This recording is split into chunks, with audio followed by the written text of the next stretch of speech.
અને હવે વાત કરવી છે ખેડૂતો પર ઘેરાયેલા એ આફતના વાદળો વિશે।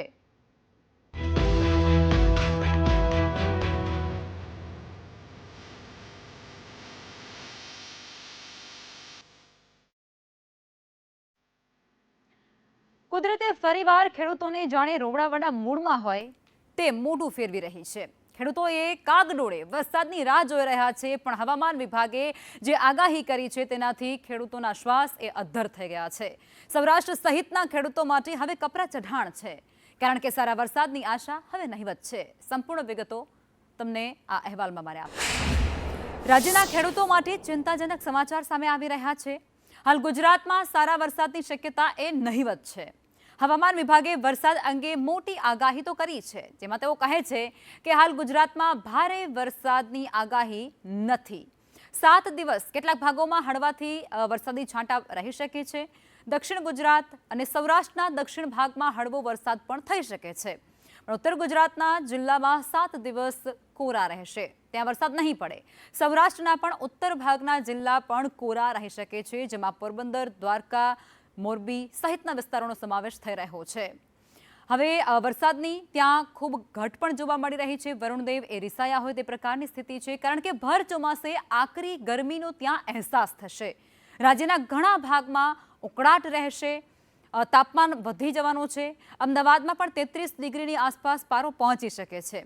રાજ્યમાં હજુ પણ 7 દિવસ અકળામણ ભર્યા રહી શકે।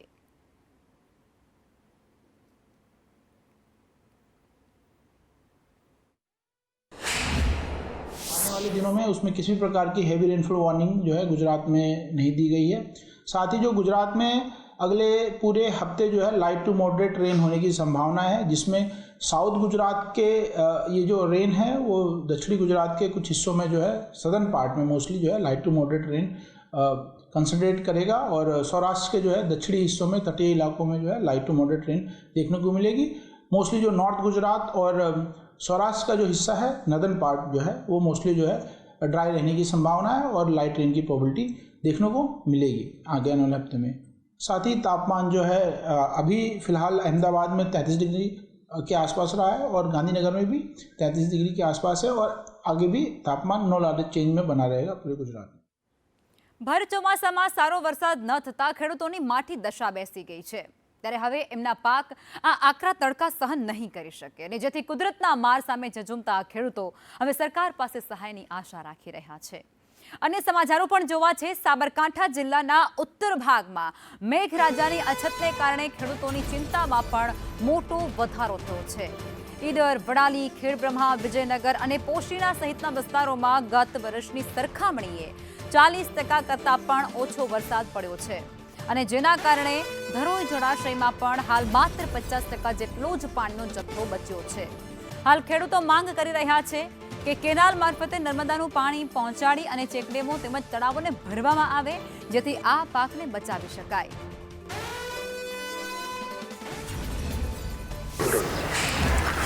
ઉત્તર ગુજરાતમાં વરસાદ ન આવવાને કારણે કપરી પરિસ્થિતિ ઊભી થઈ છે, તેમાં સાબરકાંઠાના ખેડૂતો પણ વરસાદની રાહ જોઈ રહ્યા છે।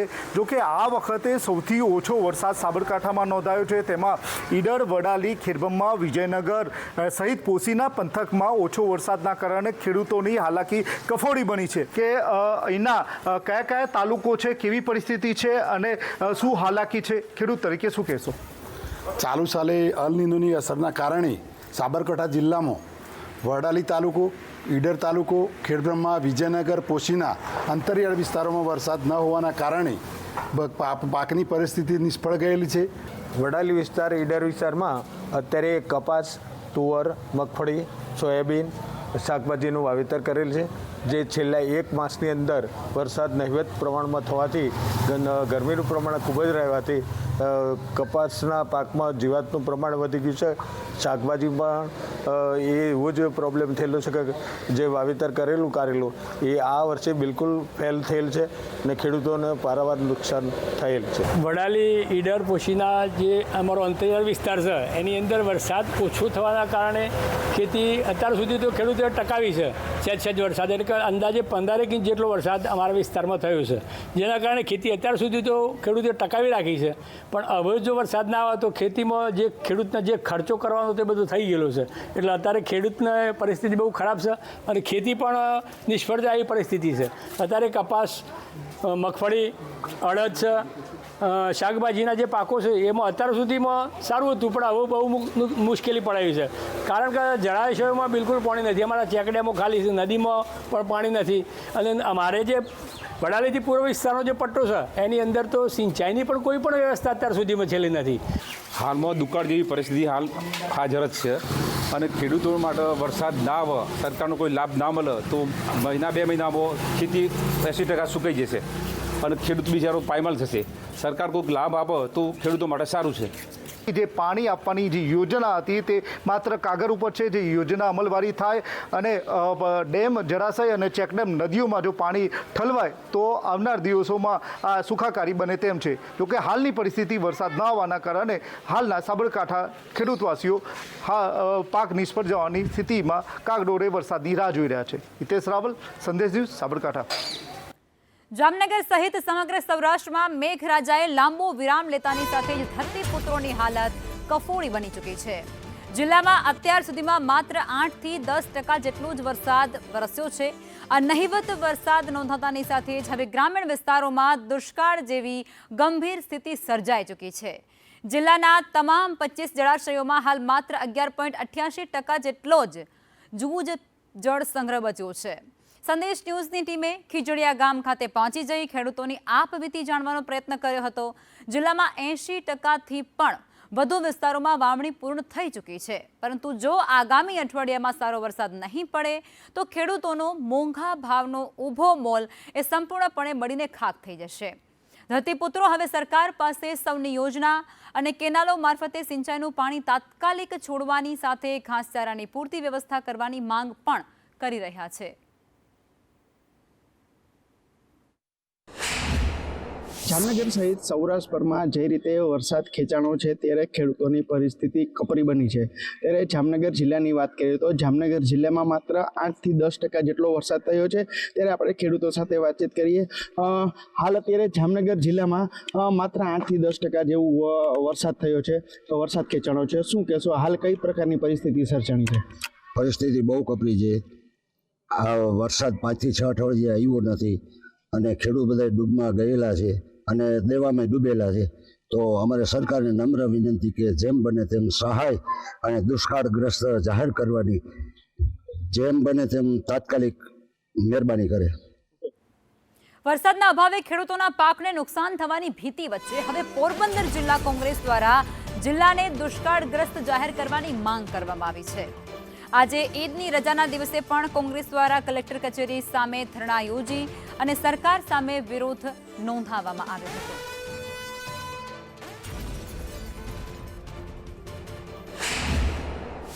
કે પોરબંદર જિલ્લાની અંદર ફક્ત ને ફક્ત નહિવત વરસાદ થયો, 1-2 ઇંચ જેવો, જેથી કરીને પોરબંદર જિલ્લાની ખેડૂતની, આમ જનતાની, મજૂરની, નાના વેપારીઓની હાલત કફોડી છે. સરકારશ્રીને જગાડવા માટે, આ બેરા અને આંધ્રા તંત્રને જગાડવા માટે આજનો કાર્યક્રમ અમે ધરણાનો પ્રોગ્રામ રાખેલો છે અને પોરબંદર જિલ્લાને વહેલી તકે સંપૂર્ણ દુષ્કાળ જાહેર કરે એની માંગણી લઈને પોરબંદર કોંગ્રેસ દ્વારા આજે 1 દિવસનો ધરણાનો કાર્યક્રમ રાખેલો છે. 6 થી 7,000 રૂપિયાની તો સરેરાશ નુકસાની અત્યારે વાવેતરમાં જ થઈ ગઈ. એ પછી આવતા વર્ષ સુધીનું નભવું, આવતા વર્ષનું વાવેતર કરવું, એ પછી પાણીની સમસ્યા છે, પીવાના પાણી પહેલાં જોઈએ, પછી ખેડૂતને આવતા વર્ષમાં વાવેતરની સહાય જોઈએ, કર્જ માફી કરે તો આ થાય ને કાં નવી ધિરાણ આપે તો થાય, માફ કરે, બાકી ખેડૂતનો બીજો વિકલ્પ નથી. સૌરાષ્ટ્રમાં દુષ્કાળ જેવી પરિસ્થિતિનો સામનો કરવા માટે ત્યારે ખેડૂતો મજબૂર થયા છે અને એ મુદ્દે સત્યાગ્રહની જાહેરાત પણ કરી દેવાઈ છે.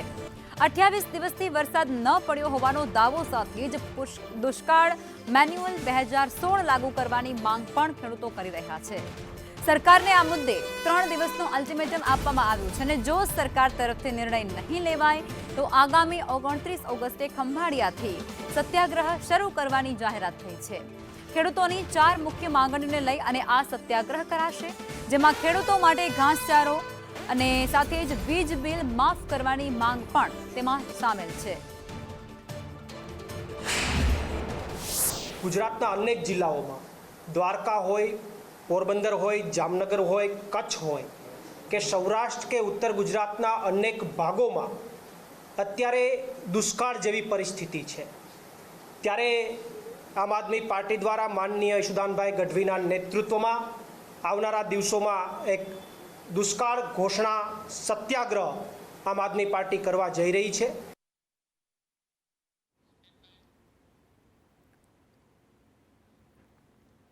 અને હવે વાત ખાંડ પર કરવી છે. સુરતમાં ખાંડના ભાવમાં મોટો ફેરફાર જોવા મળી રહ્યો છે. ગઈકાલે ₹70 પ્રતિ કિલો વેચાતી ખાંડનો ભાવ ઘટી અને આજે ₹62 પહોંચી ગયો છે. 6 મહિના પહેલા ભાવ ₹45 અને 1 વર્ષ પહેલા ₹40 હતો. ઉત્પાદનમાં ઘટાડાને કારણે ઓગસ્ટ 2026માં ભાવ એ 20% વધતા કેન્દ્ર સરકારે 10 લાખ મેટ્રિક ટન ખાંડની 0% શુલ્કે આયાત કરવી પડી છે. સાયણ સુગર ફેક્ટરીના ડાયરેક્ટર દર્શન નાયકે જણાવ્યું છે કે આ ભાવ ફેરફારથી ખેડૂતોને કોઈ ફાયદો નથી થતો. ગઈકાલના ભાવ 70-68ના ભાવ હતા રિટેલિંગમાં. ઉપર ગવર્મેન્ટના પગલાંથી સારી એવી અસર આવી છે. બજાર નીચું લઈ ગયું. આજની બજાર જોવા જઈએ તો 62-62ના ભાવ થઈ ગયા છે. બહુ પકડ ગવર્મેન્ટની ભાવના હિસાબે લોકોએ નીચો ભાવ આવી ગયા છે. ડ્યુટી ઘટાડાના હિસાબે બહુ સારો એવો રિસ્પોન્સ બજારમાં હોલસેલ લેવલે મળ્યો છે. મહિના પહેલાં આનો ભાવ હતો ₹45 આજુબાજુ, 45-46નો ભાવ હતો. ગયા વખતે જ્યારે ન્યૂ ક્રોપ ચાલુ થયો ડિસેમ્બર અને જાન્યુઆરી 27 ડિસેમ્બર 26માં, ત્યારે આનો ભાવ ₹41 ભાવ હતો. તો E20 ઇથોનોલની જ્યારની શરૂઆત થઈ અને સરકારે જે ચોક્કસ રીતે ખાણ ઉદ્યોગ જે સાથે સંકળાયેલા હોય, જે કુસ્કીમાંથી જે ઇથોનોલ બને છે, મકાઈમાંથી જે ઇથોનોલ બને છે, એના ખેડૂતોની સાથે સહકારી સંસ્થા કે આના લગતા જે તમામ નિષ્ણાતોની સાથે એક ચોક્કસપૂર્વકનું આયોજન કર્યા વિના જે નીતિ અમલ કરવાને બદલે જે ઇથોનોલ બનાવવાની જે શરૂઆત કરી હતી એ અનુસંધાનમાં 32 લાખ મેટ્રિક ટન શેરડીનો રસ ઇથોનોલમાં વાપરવાના કારણે આ જરૂરિયાત ઊભી થાય એ પ્રકારની પરિસ્થિતિનું નિર્માણ થયું છે એવું નિષ્ણાતોનું માનવું છે. અને આ જ મુદ્દે સંવાદદાતા કશ્યપ અમારી સાથે જોડાઈ ચૂક્યા છે. શું છે આખી વિગતો?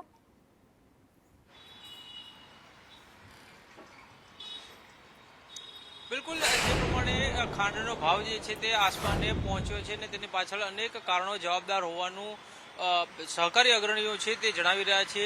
જુલાઈની શરૂઆતની વાત કરીએ તો 41 થી 42 રૂપિયા ખાંડનો ભાવ પ્રતિ કિલોનો હતો, જ્યારે 20 જુલાઈ આસપાસ આ ભાવ વધીને 45 થી 47 રૂપિયા સુધી પહોંચી ચૂક્યો હતો.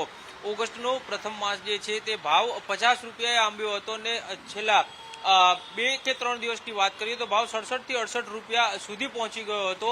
આ ભાવ વધારા પાછળ અનેક કારણો છે તે જવાબદાર હોવાનું સામે આવ્યું છે. તો બીજી તરફ ગઈકાલે રાજ્ય સરકારે જે પ્રમાણે જાહેરાત કરી છે તેના કહેવા મુજબ પૂરતો ખાંડનો જથ્થો જે છે તે ઉપલબ્ધ છે. બીજી તરફ સહકારી અગ્રણીઓ કેટલાક છે તે કહી રહ્યા છે કે જે પ્રમાણે શેરડીનું પિલાણ કરી દેવામાં આવ્યું ને ઇથેનોલ બનાવવા માટે થઈને આ પિલાણ કરવામાં આવ્યું હતું ને તેના કારણે આ ભાવ વધારો જે છે તે થયો હોવાનું ક્યાંક સામે આવ્યું છે. અને આ જે ભાવ વધારો થયો છે ને તેનાથી ખેડૂતો જે છે, રિટેલરો જે છે તેને કોઈ સીધો ફાયદો નથી મળી રહ્યો.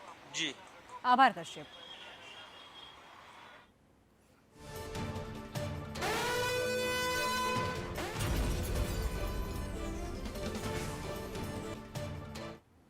આ તરફ રાજકોટ માર્કેટિંગ યાર્ડમાં ડુંગળીની આવકમાં નોંધપાત્ર ઘટાડો થયો છે. મંગળવારે યાર્ડમાં 1800 ક્વિન્ટલથી વધુ સૂકી ડુંગળીની આવક થઈ હતી, જેની સરખામણીએ બુધવારે 700 ક્વિન્ટલ ઘટી અને માત્ર 1100 ક્વિન્ટલ આવક થવા પામી. યાર્ડમાં ડુંગળીના ભાવ એ ન્યૂનતમ ₹17 અને મહત્તમ ₹40 પ્રતિ કિલો રહ્યા હતા, જ્યારે છૂટક બજારમાં ડુંગળી ₹60 થી લઈ અને ₹75 પ્રતિ કિલોના ભાવ સુધી વેચાઈ રહી છે.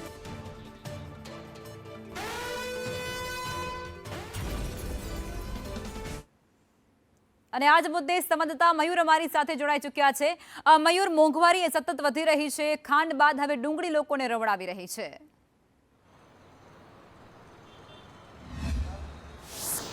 બિલકુલ છેલ્લા એક સપ્તાહથી ડુંગળીનો ભાવ છે તે સતત વધી રહ્યો છે। ડુંગળીનો છૂટકનો ભાવ છે 60 રૂપિયાથી લઈને 75 રૂપિયા સુધી પહોંચી ગયો છે। હોલસેલની અંદર ડુંગળી છે એ 15 થી 20 રૂપિયા પ્રતિ કિલોના ભાવે મળતી હતી, એ ડુંગળી છે એ પણ હવે 40 રૂપિયાના પાર પહોંચી છે। ડુંગળીની આવક સતત ઘટી રહી છે। સામાન્ય રૂપથી ચોમાસાની અંદર ડુંગળીનું મોટા પ્રમાણમાં વાવેતર થતું હોય છે। બિયારણથી લઈને અન્ય કારણોસર ડુંગળીનો ઉપયોગ વધતો હોય છે। આ વખતે વરસાદ ઓછો થયો હોવાના કારણે વાવેતર ઉપર અસર પડવાની શક્યતા જોવાઈ રહી છે અને તેના કારણે ડુંગળીની માંગ છે અત્યારે વધી રહી છે। લાલપત્તીની ડુંગળી છે મોટા પ્રમાણની અંદર સૌરાષ્ટ્રની અંદર વપરાતી હોય છે, વાવેતર પણ મોટા પ્રમાણમાં લાલપત્તીની ડુંગળીનું થતું હોય છે, એટલે આ ડુંગળીની ડિમાન્ડ છે અત્યારે વધી છે। હાલ શ્રાવણ મહિનો છે એટલે ઓછો ઉપયોગ થઈ રહ્યો છે, પરંતુ જેવો શ્રાવણ મહિનો પૂરો થશે એવી ડુંગળીની ડિમાન્ડ વધશે અને હજુ પણ શક્યતા એવી છે કે 100 રૂપિયા સુધી પ્રતિ કિલો ડુંગળીનો ભાવ પહોંચી શકે છે। જી આભાર આપ જોડાયા તે બદલ મયુર।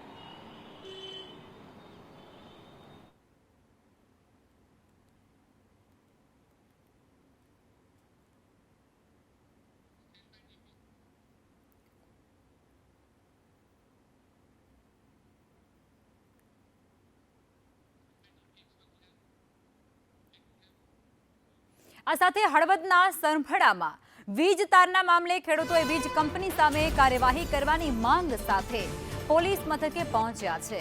12 વર્ષ પહેલા હળવદ સરતાન પર 220 કેવી વીજ લાઇનના વળતર મામલે ખેડૂતો દ્વારા રજૂઆત થઈ। વીજ તારના કારણે ખેડૂતોને નુકસાની ભોગવવી પડી હોવાના આરોપો સાથે આ ખેડૂતોએ વીજ કંપની સામે હળવદ પોલીસ મથકે લેખિતમાં રજૂઆત કરી।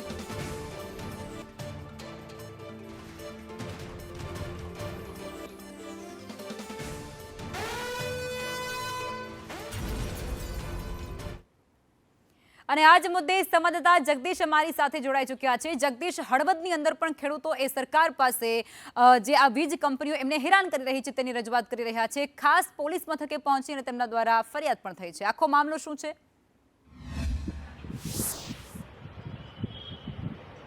લગભગ જે પ્રકારે વાત કરવામાં આવે તો મોરબીના હળવદ તાલુકાના સરમપડા ગામે 2 દિવસ પહેલા વીજ તાર તૂટી પડવો હતો। હળવદ તાલુકાના સરમપડા ગામે આ જે હળવદથી સરતાનપુરને જોડતો 220 કેવી લાઇન છે ને આ લાઇનનો વીજ તાર તૂટી પડ્યો હતો અને આ વીજ લાઇન તાર તૂટી પડતા પીજીવીસીએલની લાઇન ઉપર પડ્યો હતો, એટલે ખેત મજૂરોની ખેડૂતોની જે લાઇનો, મોટર, કેબલ, સ્ટાર્ટર આ તમામમાં નુકસાન થયું હતું। સાથે જ નિંદામણ કરી રહેલા 50 જેટલા ખેત શ્રમિકો હતો તેઓનો આબાદ બચાવ થયો હતો।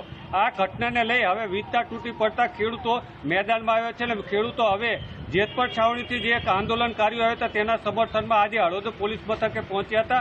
હળવદ પોલીસ મથકે તેઓ રજૂઆત કરી હતી કે 12 વર્ષ પહેલા હળવદથી સરતાનપુર 220 કેવી જે વીજ લાઇન નીકળી હતી તેનું વળતર મળ્યું નથી અને વળતર મળ્યું નથી, સાથે જ અત્યારે જે નુકસાન થયું છે તેની ભરપાઈ કરવામાં આવે તેવી માંગ સાથે આજે હળવદ પોલીસ સ્ટેશન ખાતે પહોંચ્યા હતા। પોલીસ મથકે પીજીવીસીએલ કચેરી સામે ફરિયાદ નોંધાવવાની તજવીજ હાથ ધરવામાં આવી હતી। જોકે ખેડૂતોને ક્યારે હજી વળતર મળશે તે જોવાનું રહ્યું, કારણ કે 12 જેટલા વર્ષ વીતી ચૂક્યા છે, હજી સુધી વળતર મળ્યું નથી। ત્યારે ખેડૂતોની વાત ક્યારે સાંભળવામાં આવશે અને ક્યારે ન્યાય મળશે તે જોવાનું રહ્યું। લખમાં જી આભાર જગદીશ આપ જોડાયા તે બદલ।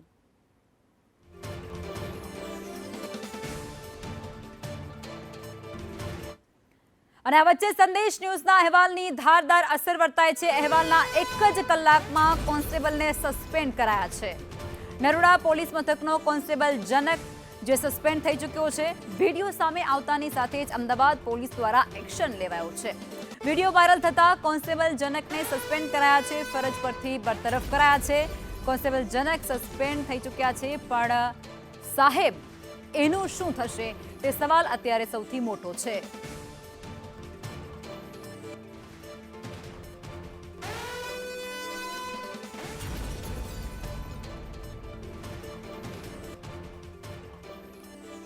ભાવનગરમાં થયેલા લઠ્ઠાકાંડને મામલે તપાસનો ધમધમાટ અત્યારે ચાલી રહ્યો છે। આઈજી ગગનદીપ ગંભીર એ ડીએસપી કચેરીએ પહોંચ્યા। ખાતાકીય તપાસ બાદ રિપોર્ટ એ સુપરત કરવામાં આવશે। સમગ્ર કેસમાં 13ના મોત નિપજ્યા, 27 આરોપીઓની ધરપકડ થઈ ગઈ છે। સાથે જ પોલીસ કર્મચારીઓ પર અત્યારે ગાજ વરસી શકે છે તે પ્રકારની સ્થિતિનું પણ નિર્માણ થઈ ગયું છે। 2 પીએસઆઈ સસ્પેન્ડ કરવામાં આવી ચૂક્યા છે, પરંતુ હજુ આમાં નામ ઉમેરાય તે પ્રકારનું અત્યારે ત્યાં આખું ચિત્ર સ્પષ્ટ થઈ રહ્યું છે। તો ભાવનગરમાં લઠ્ઠાકાંડનો એ મામલો જેમાં તપાસનો ધમધમાટ ચાલી રહ્યો છે. ખુદ આઈજી પોતે ત્યાં પહોંચ્યા હતા અને આખી જ પરિસ્થિતિ શું છે તેની સમીક્ષા તેમના દ્વારા કરવામાં આવી હતી. કેટલા લોકો, કેટલા આરોપીઓ તેમાં ઝડપાઈ ચૂક્યા છે અને તેમના રિમાન્ડ મેળવ્યા બાદ એમની કઈ દિશામાં તપાસ કરવી તે આખી જ પરિસ્થિતિ પર નજર રાખવામાં આવી રહી છે. અને આજ મુદ્દે સંવાદદાતા મયુર અમારી સાથે જોડાઈ ચૂક્યા છે. મયુર, 2 પોલીસ કર્મચારીઓ બાદ હવે અન્ય 2 પીએસઆઈ બાદ હવે અન્ય પોલીસ કર્મચારીઓ પણ આ બાબતની અંદર રડાર પર આવે તે પ્રકારનો અત્યારે ત્યાં સિનારીઓ સામે આવી રહ્યો છે.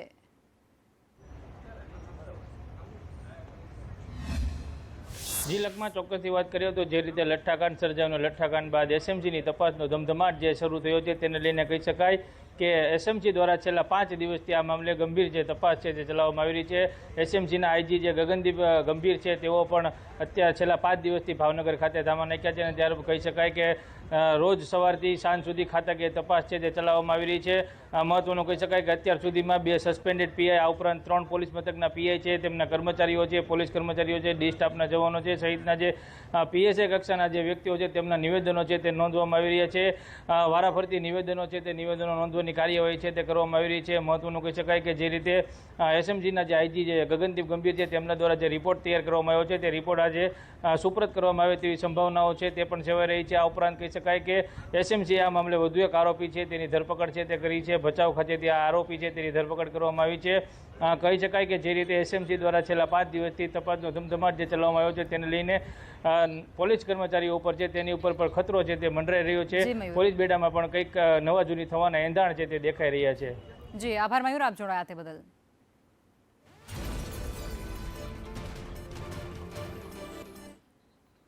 નર્મદાના સાગબારા અને સુરતના ઉમરપાડા વચ્ચે જંગલ જમીન અને ખેરાણ મુદ્દે વિવાદને ધ્યાનમાં લઈ અને બેઠકનું આયોજન કરવામાં આવ્યું છે. સાગબારાના ખોપી ખાતે આદિવાસી ખેડૂતો છેલ્લા 18 દિવસથી પોતાના જમીન હકની માંગ સાથે ધરણા પર બેઠેલા છે. આ જટિલ મુદ્દાનું સુખદ નિરાકરણ લાવવા માટે ગાંધીનગરમાં મંત્રી નરેશ પટેલના નિવાસ સ્થાને એક ઉચ્ચ સ્તરીય બેઠકનું આયોજન કરવામાં આવ્યું છે.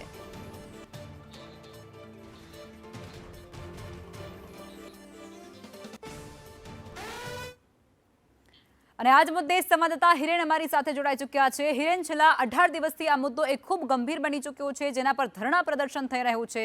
આખો જ મુદ્દો શું છે અને હવે આગળ કઈ દિશામાં આ મુદ્દો વળાંક લઈ શકે?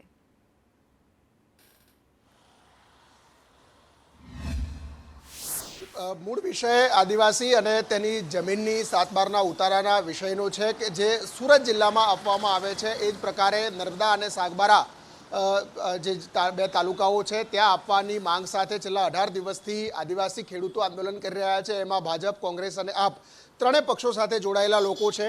આજે સવારે હર્ષ સંઘવી અને વનમંત્રી અને આદિવાસી સમાજમાંથી આવતા મંત્રીઓ, ગણપત વસાવા પૂર્વ મંત્રી છે, તેમની સાથે પણ બેઠક આજે યોજાઈ હતી. અને એ બેઠક પછી તાત્કાલિક મનસુખ વસાવા કે જેઓ નર્મદાથી સાંસદ છે અને આખા મુદ્દે સરકારની સામે તેઓ ધરણા ઉપર બેઠા હતા ભાજપના હોવા છતાં, એમને પણ બોલાવવામાં આવ્યા હતા. થોડા સમય પહેલાં જ આ બેઠક પૂરી થઈ છે અને જે માહિતી મળી રહી છે તે અંતર્ગત જે સાચા ખેડૂતો છે, સાચા આદિવાસી ખેડૂતો છે અને એ તમામ લોકોને આ લાભ 7/12ના ઉતારામાં એન્ટ્રીનો આપવામાં આવશે, પરંતુ જે ખોટા છે એને લાભ નહીં આપવામાં આવે તે પ્રકારની સહમતિ અત્યારે થઈ રહી છે અને એનું આખરી ઓપ આપવા માટે આ બેઠક મળી હતી. હજુ પણ એકાદ વાર બેઠક હજુ યોજાશે તેવી સંભાવનાઓ પ્રબળ જોવામાં આવી રહી છે. આજે પણ મનસુખ વસાવા સાથે જ્યારે મુલાકાત થઈ હતી ત્યારે એ વખતે પણ એમણે કહ્યું છે કે સરકાર જે વિષય પર આગળ વધી રહી છે એ ખેડૂતોના હિતમાં છે, આદિવાસી સમાજના હિતમાં છે અને એ વિષયની ચર્ચા માટે જ મને બોલાવવામાં આવ્યો છે. ફાઇનલ નિર્ણય શું થાય છે એના આધારે નક્કી થશે. આદિવાસી સમાજ, આમ આદમી પાર્ટી, કોંગ્રેસ અને ભાજપ નહીં પરંતુ આદિવાસીના મુદ્દા માટે હું ધરણા પર બેઠો હતો ને એટલા જ માટે આજે તેઓ ત્યાં પહોંચ્યા હતા. આભાર હિરેન. જો કે આ કરુણ ઘટનાને લઈ અને પરિવારમાં શોકનો માહોલ છવાયો છે, પરંતુ આવી ઘટનાઓ એ સમાજ માટે એક મોટી શીખ છે. જો ક્યારેક નાની બેદરકારી દાખવવામાં આવે તો એ પણ મોતને નોતરી શકે છે.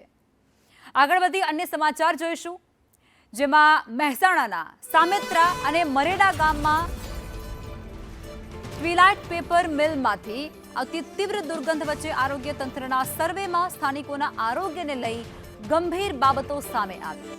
સામેત્રા અને મરેડા ગામમાં કરવામાં આવેલા આરોગ્ય સર્વેમાં મોટી સંખ્યામાં લોકોને શ્વાસ લેવામાં તકલીફ, આંખ, નાક અને ગળામાં બળતરા આવી અનેક ફરિયાદો નોંધાઈ.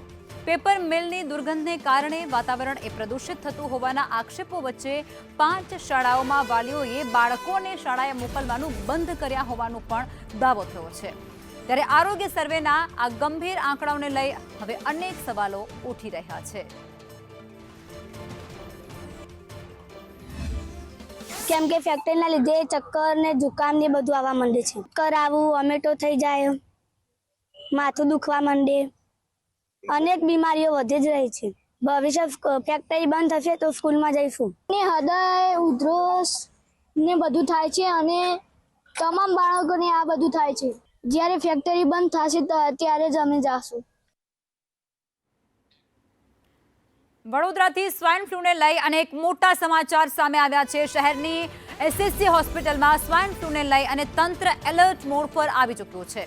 હોસ્પિટલમાં 25 બેડનો આઇસોલેશન વોર્ડ તૈયાર કરી દેવાયો છે। તો મહેશભાઈ તડવી નામના દર્દીનો સ્વાઇન ફ્લૂનો રિપોર્ટ પોઝિટિવ આવ્યો છે અને તેમની હાલત ગંભીર હોવાનું પણ જાણવા મળ્યું છે।